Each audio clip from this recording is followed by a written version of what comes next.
I made a couple videos a few weeks ago, 2 or 3 weeks back. I was here on site. I'm on 1319 South Ashland in Chicago. That's Chicago, Illinois. I was filming the first or second day when they started the demolition here. This was most recently St. Stevenson's Missionary Baptist Church. It was originally built in 1905. What was it called? Zion Lutheran Evangelical Lutheran Church. It was actually German. The name was all in German, and I won't try to butcher that. Try to pronounce it.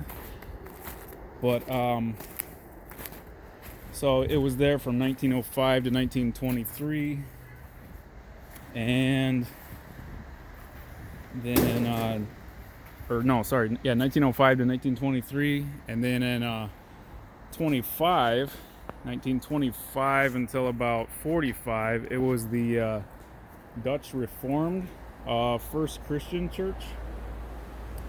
Changed hands, and then after 1964, it became the Missionary Baptist Church. So yeah, I don't know. I don't have my years probably perfect on the information that I was told from the people at the city and preservation groups that are close, local to the area, and then for citywide. But in like 2015, 2017, something like that, the last pastor died, and his family held the title to the property, and they seemed to everyone like they really cared what happened to the building, and they wanted it to go somewhere, to a good purpose. And there was, according to the information that I got, I don't want to give you bad information and start lying on the internet, but there was at least one developer who was interested and had the money to purchase and to repurpose the building to make something different, using the building. It was really nice looking. It was beautiful, and it had roof damage. It had all the windows that weren't smashed. They had been I guess rescued. As far as I know, they are a bunch of the windows are in a reuse depot, I think it's called, in Maywood, about 30 minutes away from here. And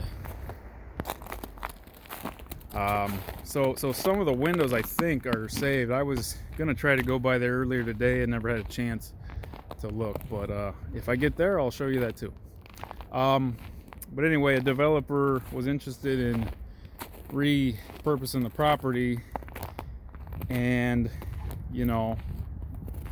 somehow they got turned down, and this other developer was apparently given, it was sold to him for actually less money, because somehow they made the impression that they were going to do even better things with it. That they were going to use the location as a multi-use building, maybe 4 or 5 story building, and it was going to have 2 or 3 nonprofits using the space.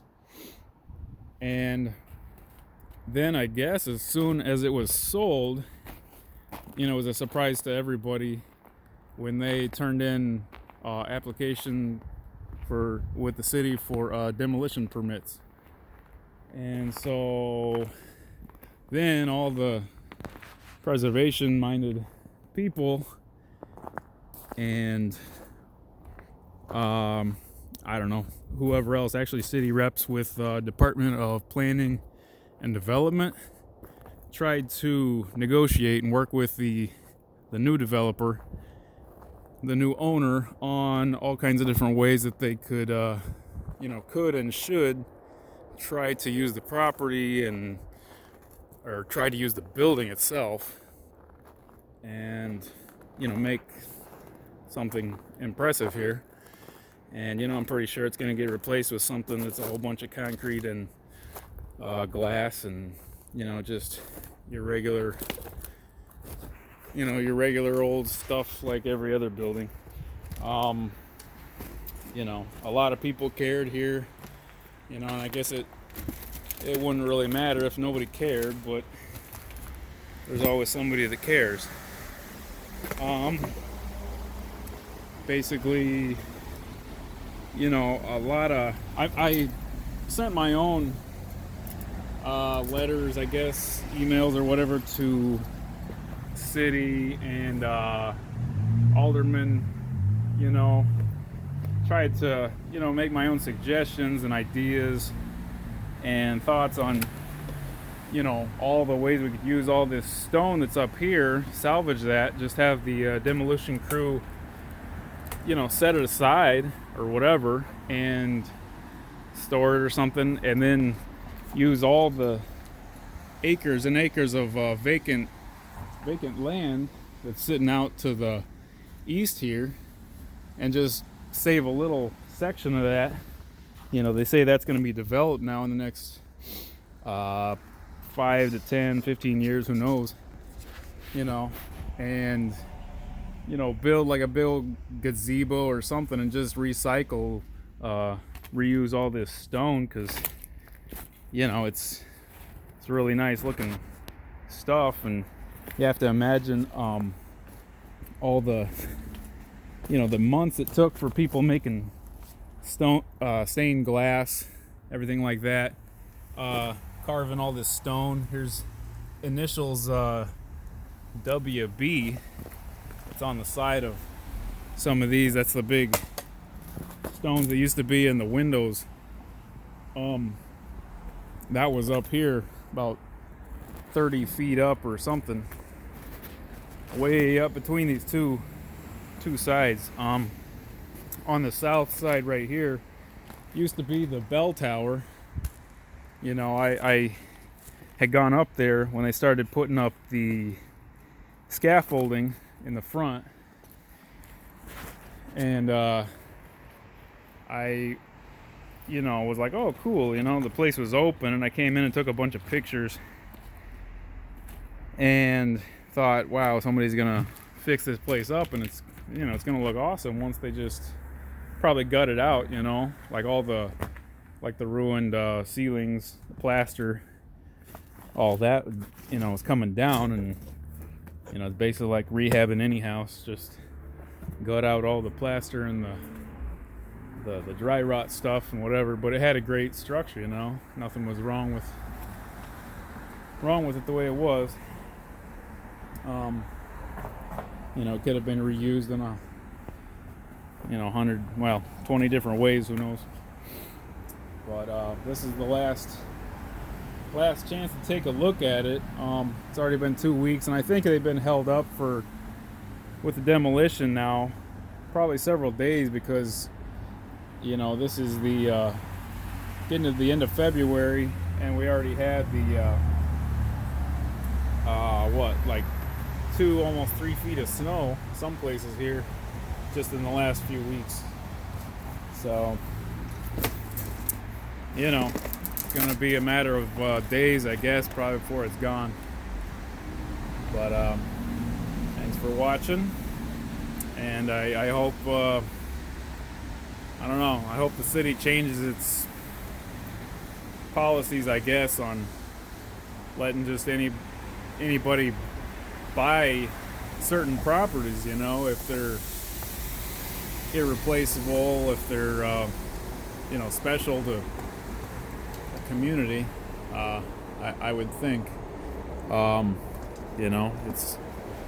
It's how you define a good society, I think, is when you save art and culture and the history for your future generations, and you can say, look, we helped to preserve this place, and it's been here for 120 years, 100 and whatever. In Chicago, everything's kind of getting knocked down now. Apparently there's about 15, I don't know what it is, 13, 16 something, I heard, more churches on the list already to basically get demolition permits probably in the next year here in Chicago. So that's really disturbing to me. I don't know who looks at a church property and they say, oh, that looks great, I should bulldoze that. Seems like a strange thing. I guess like to sit down with people like that and ask where they get that idea. But yeah, thanks for watching. See you next time.